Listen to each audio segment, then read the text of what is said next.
Hi, everybody, and welcome to the Superintendent Effect, a podcast where we highlight strong leaders building strong communities. I'm Ann Brown, the host of the podcast today. I'm the president and CEO of the Cook Center for Human Connection, and we are so excited today to be joined by Dr. Matthew Friedman, who is the superintendent of the Quaker Community School District in Pennsylvania. So welcome, Dr. Friedman. We're so glad you joined us today. Thanks, Ann. I appreciate it. I'm excited to be here. We're into the school year at this point. How are things going this year? Things are great. We had a wonderful start to the school year. I think a lot of people say the same thing every year. It's hard to believe it is mid-October. I'm at a conference right now in the Poconos, and I went out to my car and it's 45 degrees and raining. So fall, if not winter, is upon us. Yeah. Well, you can see out my window, we've got just a smattering of snow. We've had just a little bit come down here in our highest mountains. So. Well, good. Well, speaking of that conference, I heard something exciting that you were awarded the Innovative Superintendent of the Year. I would love to hear and learn more about that and about all the wonderful innovative things you're doing. Congratulations. Well, thank you. Yeah, I was really honored and humbled to receive that award. There's so many amazing colleagues that I work with across our Commonwealth. There are 500 school districts in the state of Pennsylvania, which is a lot. We are individual school districts. We're not county-wide like many states have moved towards. So there's still 500 public school districts across the state. And I had the honor of being selected the Innovative Superintendent of the Year. So in a nutshell, I've always led that way, even as a classroom teacher many years ago. I was a high school social studies teacher, but I always want to put students in a position to be as successful as they possibly can be and try to give them a leg up whenever we can. I think oftentimes school districts do what's comfortable for the adults. It's not that they don't care about the kids, but they're not forward thinking in terms of preparing the students for the unknown global marketplace that they're walking into in a very short amount of time. And I think oftentimes adults feel, well, hey, if this is the way I learned in school, then it must be okay, because that turned out okay.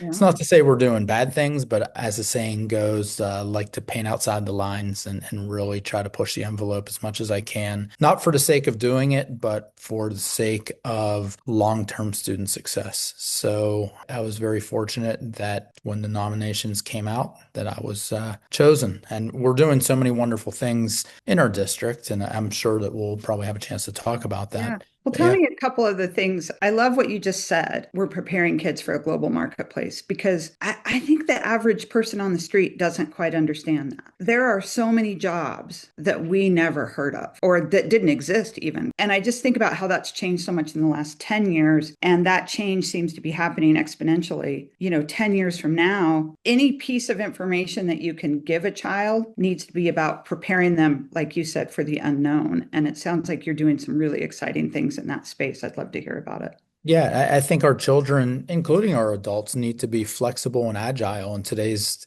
marketplace. There's so many paths that students can take, and then I'll get into some examples of some things that we're doing. I'm very blessed to work in the district that I do, the Quakertown Community School District. We are a district of about 5,000 students, just 40 miles north of Philadelphia in Bucks County. We are a K-12 district. We have 8 buildings, K through 12. We have 5 elementary schools. We have a 6th grade center. We have a 7-8 middle school and a 9 through 12 comprehensive high school. But the beauty of our district, the second word in our title, community, we truly are a tight-knit community. And that's what really drew me to pursuing this opportunity when it opened up. This is my 3rd year as superintendent in a district. But students today that are graduating from Quakertown or any place, there's so many different pathways: 2-year colleges, 4-year colleges or universities, military, workforce, the trades, gap year. There are so many pathways that students can take, and we need to prepare them with the knowledge and skills that are going to make them successful in whatever path they choose. One of the biggest things that we've done over the past couple of years in the districts since I came to the district is we've really had a strong focus on building a common career language in our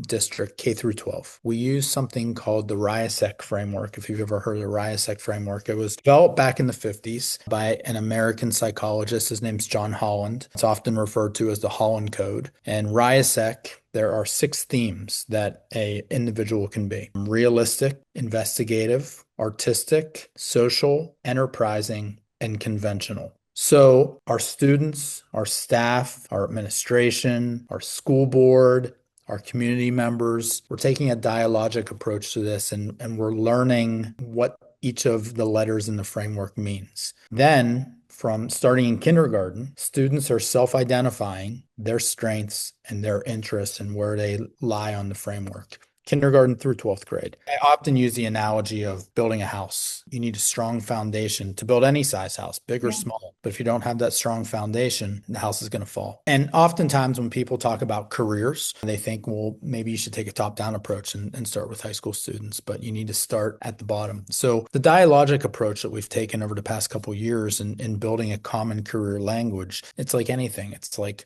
learning a world language, even learning English. I mean, we want to have a common language that's in all of our classrooms, K through 12. Any grade level, any content area, it doesn't matter what it is. And students are self-identifying based off of their strengths and their interests, what letters they identify with. And those letters can change. I mean, and I expect them to change. I mean, you're not going to be the same letter in kindergarten that you are in 5th grade or 8th grade or, 11th or 12th grade. But this is not something that is unique to Quakertown. There's something that the federal government uses. It's a government job database called the Government ONET. All of their jobs are aligned to the Riasec framework. Oh, wow. Major universities out there. 2 that come to mind for me, Purdue University has really been a leader in this, and Florida State University is another one. They have aligned their programs of study to the Riasec framework. So when students are self-identifying what letters they are, they can look at courses and majors that align to their strengths and interests. And so over the past, we're in year 3 now of really integrating in a dialogic, organic way inside of our classrooms. And it's truly been transformational. Now, in addition to that, we have also, over the past couple of years, developed and implemented a portrait of a graduate, which is kind of like the overarching umbrella. And that's the knowledge, skills, and competencies that we as a district identified as, we feel are most important. So how are we elevating those in our existing curriculum? How are we making students effective communicators or relationship builders or critical thinkers? All important skills, and no matter what path you take. So that, along with the Riasec language inside our classrooms, and at the elementary level, we introduced last year for the first year, we've had a huge focus K through 8 on using the computational thinking framework, design thinking framework. So students can really learn to collaborate and be creative and be critical thinkers and hands-on learners. And we put that in what we call our specials rotation, where they take art and music and gym and things of that nature, but they're also taking this computational thinking class that they're really able to bring creativity to life. We're trying to provide them with a ecosystem and a culture beyond academics, can really amplify these skills. So when they get to high school, they don't have an epiphany when they walk into high school on their own. So we're building this foundation K through 8 so they can better self-select when they are in high school. When we look at things like career pathways, students are now seeking job shadow and internships and part-time jobs and full-time jobs based off of where they see themselves, not what someone else told them that they should take. We really wanted to amplify student voice, and I think that we've done a remarkable job over the past several years, and I think you can appreciate the work's never done. So it's just ongoing. Well, and it strikes me a couple of things. One is I feel like this framework does a couple of things for kids beyond even the things you're saying. One of them is it probably helps them appreciate each other. You might have somebody that says, "Hey, we need an artistic person for our group because we need to do illustrations or something," we need somebody who's really realistic because of this project or whatever. You could not be more spot on. I've had conversations over the past, several years where teachers have said, I thought I've known my students, and these are veteran teachers, Yeah. 25 plus years. And they said, I thought I knew my students until I was introduced to something like the Riasec framework. And now I'm able to flexibly group and really kind of hone in on who they are. And so you're right. You could not be more right in what you just said. When we flexibly group in classes, we might form a group where it's not all the same dominant letters. You might have a realistic person with a social person, with an artistic person, and kind of you learn to work with people that have different skills. I listen,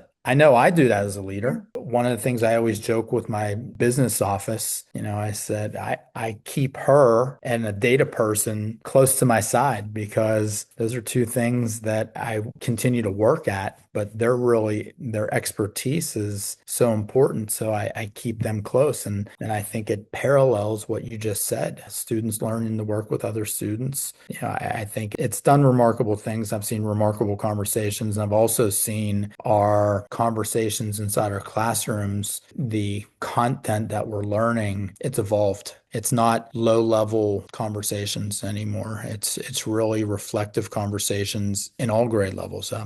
I'll give you one quick example. I was in a classroom last year, happened to be right around Martin Luther King's Jr.'s birthday. And so I think every classroom across the country always talks about, especially in varying grades, who Dr. King was, some of his famous speeches, where he was born, where he died, very low level factual things that you could probably go on Google and find instantaneously. But I walked into this classroom just doing some informal learning walks in one of the schools, and this teacher was talking to their first graders about Martin Luther King. And so one of the questions was, okay, let's get into groups here. And what letters in the Riasec framework do you think Dr. King was? Are they Wow. are they similar to your letters? Do you think you have similarities? And if you do, what are they? What are your differences? And why do you think he is the letters that he is? Totally different conversation. Totally different Yeah. conversation. And getting those kids to think outside themselves to, Exactly. wow, amazing. That's what the young ones. And Yeah, so, that's what I'm saying. First graders, those yeah, are and you those are can complex listen. conversations. And on the flip side, I've had conversations with students, the quote unquote, good students in our high school, and students that have said to me, or actually sat on student panels at professional development days in front of the whole secondary staff and said, before I was introduced to the Riasec framework, I used to take classes that my parents and my counselors thought were good for me. And it's not that I didn't enjoy them, but I didn't know what my strengths and my interests truly were. And I started to reflect based off of the Riasec framework and looking at my strengths and interests. And one of the things that I gravitated towards was taking an engineering class. He was a 10th grader at the time. This was about 2 years ago. So he's like, I took an engineering class because I thought it would really interest me. So fast forward, this student graduated from our high school and he is an engineering major at, I believe, Penn State University. I could go on with success stories. It's something that is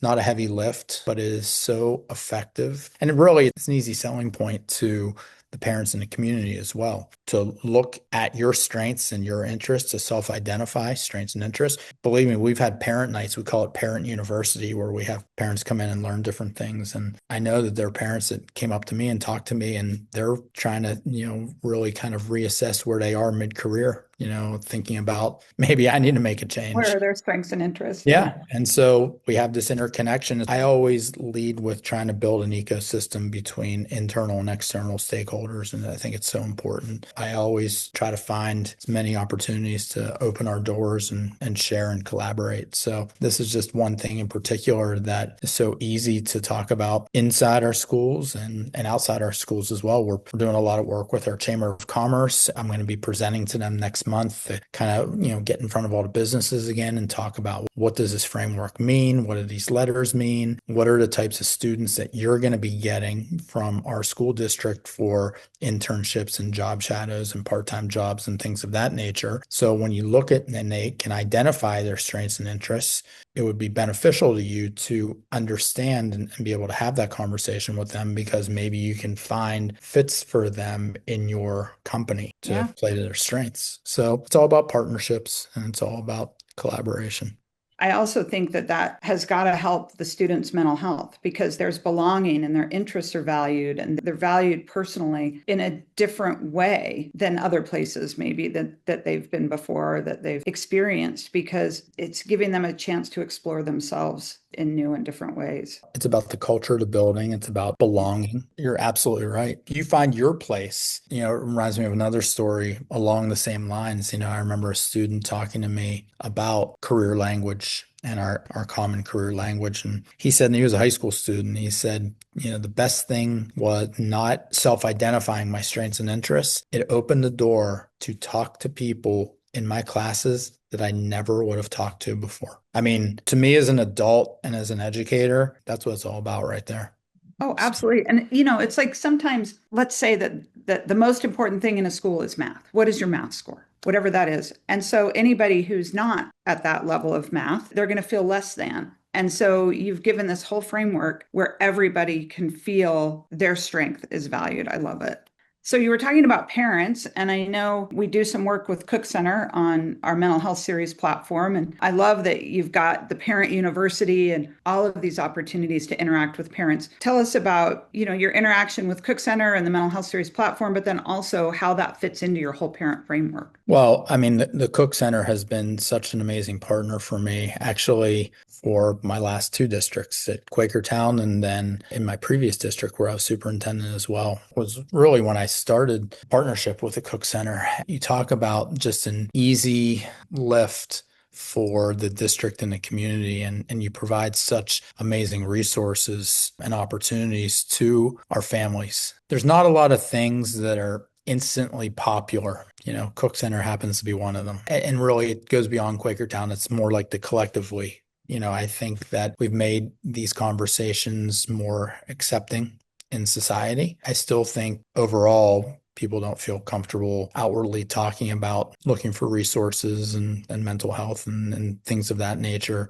But to provide those pathways for people and to see like the numbers of people utilize those opportunities is pretty special to me, to be able to provide that. Just seeing the excitement of providing those opportunities shows me that there was a void before. So, Yeah, one of the things we're really proud of that was really a silver lining, I didn't expect this at all, is just by districts putting out the calendar of topics every month and saying, we're going to have an Ask a Therapist day, and we're going to have a day where we're talking about kids' anxiety, and a day where we're talking about what parents need to know about suicide prevention or how to have your child be more confident. Any of those topics, you put out this calendar, and all of a sudden, even if a parent doesn't participate that day, they're like, I am not the only one dealing with whatever that topic is. And then they also know that they can go to you as that support system. And I think both of those are just so positive for communities. But I'm very blessed,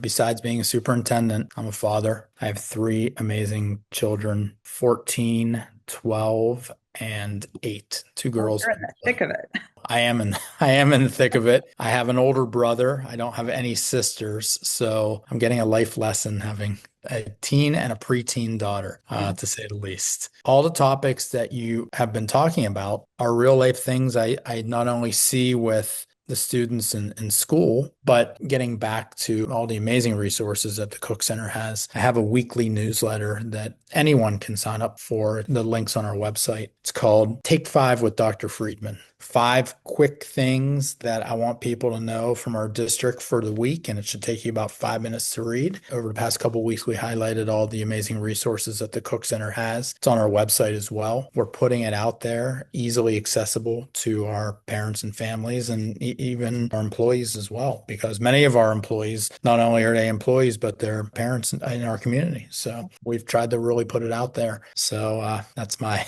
little plug for my newsletter as well. No, that's awesome. I'll go online and sign up for it. We'll see what I'll take 5 with Dr. Friedman every week. I need it. I need 5 minutes, a little coffee, a little Dr. Friedman. Sounds good. Hey, one of the things I always like to talk to superintendents about is your path to the superintendency. And it's Sure. very intentional that I do this because I want people to understand the level of education it takes to get into the seat that you're in. And not just your education, but your experience. I have always likened it to being the specialist MD because, an MD's got to go through medical school and then residency and then do their fellowship for their specialty and all of these things. And so by the time you're a superintendent, you've done that and more. And I just love to hear your path and even what set you on the path to education in the first Sure. place. I love telling this story because it hits home with me. I come from a family of educators. My dad was a 12th grade government teacher for 47 years in the same district. So my dad taught outside of the city in a small little suburb. He was a 12th grade teacher. My mom was a kindergarten teacher for 30 years in a suburban district. I was surrounded by it, and I have some family as well that were also in education. So it was always in my blood. And I think, like any kid, I probably was maybe in denial that I was going to take that path at some point. But people ask, like, who's your hero? And unequivocally, every time it's the same answer. My dad, I was very blessed. My dad was my hero.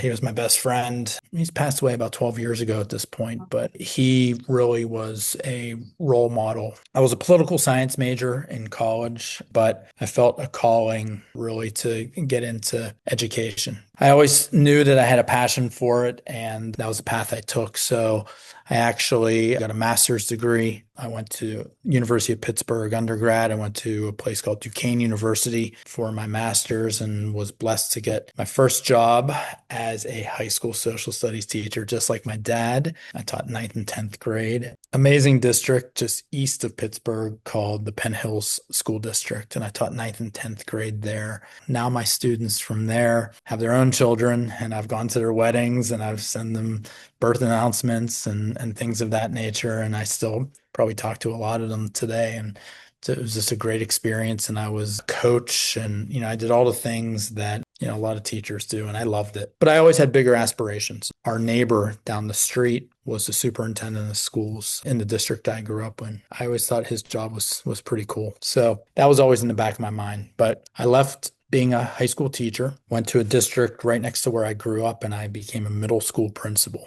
And I remember standing up and accepting the job, and I walked out and I thought to myself, what the heck did I just get myself into? I was a high school guy and I was like, oh man, middle school. And I got to tell you, and I say that because I loved middle school. I mean, oh my gosh. I think it's one of those things, there's no gray. I think you either love it or you hate it. It was amazing. I was middle school principal of a 6, 7, 8 middle school. I did that. It was a very small district. It was a district of 2,000 students, K through 12. Our middle school and high school were connected by a hallway, and our district offices were in the bottom floor of our high school. I tell you that because I remember at the end of my, maybe third or fourth year as a principal, and I expected to be a principal for a long time. I look up, and it was at the end of June. I was doing some paperwork in my office, and I look up, and the superintendent and business manager were in the doorway of my office, and they said, "Hey, you busy?" And I said, "Yeah, I'm just getting some stuff done." They're like, "We need to talk to you."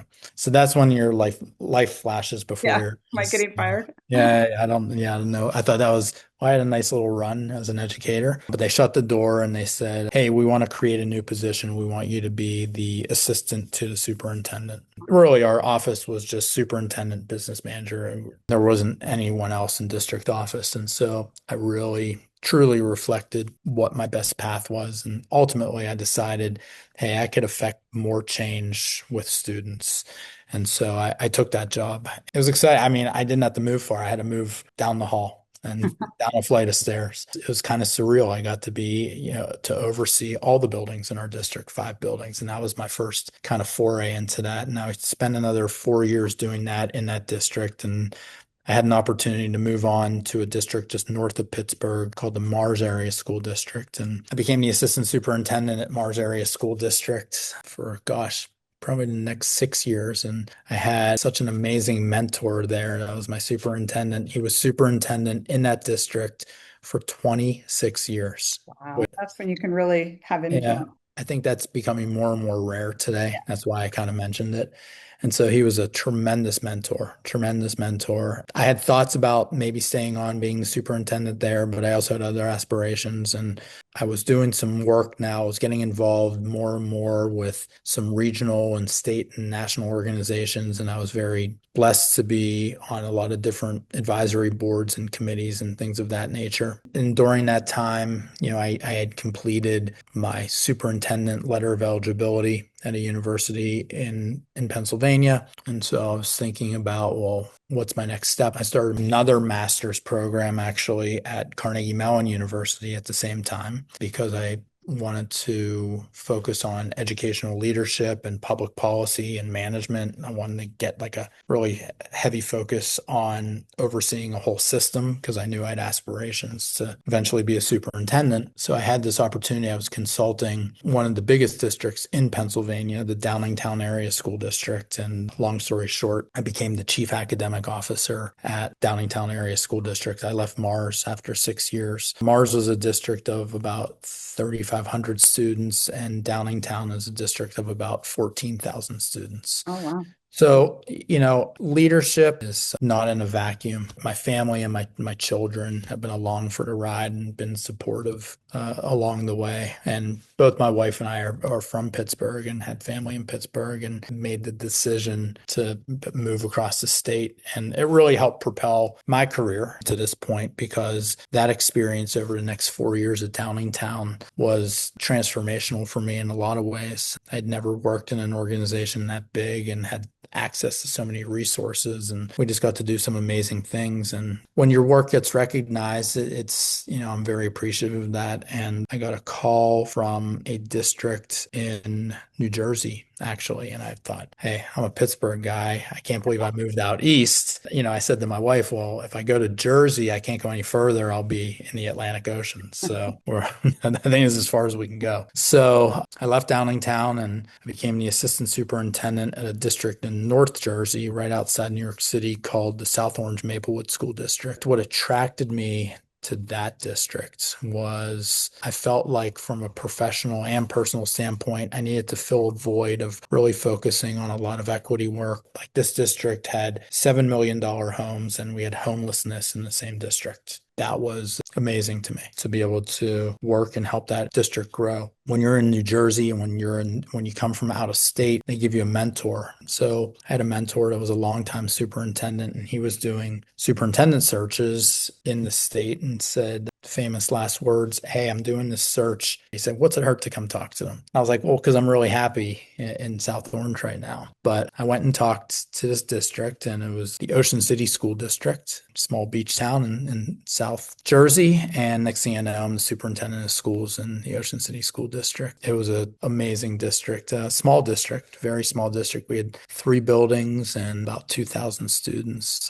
But it was such an amazing experience. Then I got one of those phone calls, just like the Ocean City one. Hey, we have this opportunity in Pennsylvania. We really think your skill set will align. Do you want to come talk to the Quakertown Community School District? So I think the rest is history. Oh, In yeah. there, somewhere in there, in my journeys, I finished my doctoral work as well. I graduated from a university in Eastern PA called Gwynedd Mercy University, which I'm now paying it forward, and I've been a dissertation chair there for about 4 years. And so I do that, and I'm an adjunct professor in the Graduate School of Education at a university in Pittsburgh called Point Park University.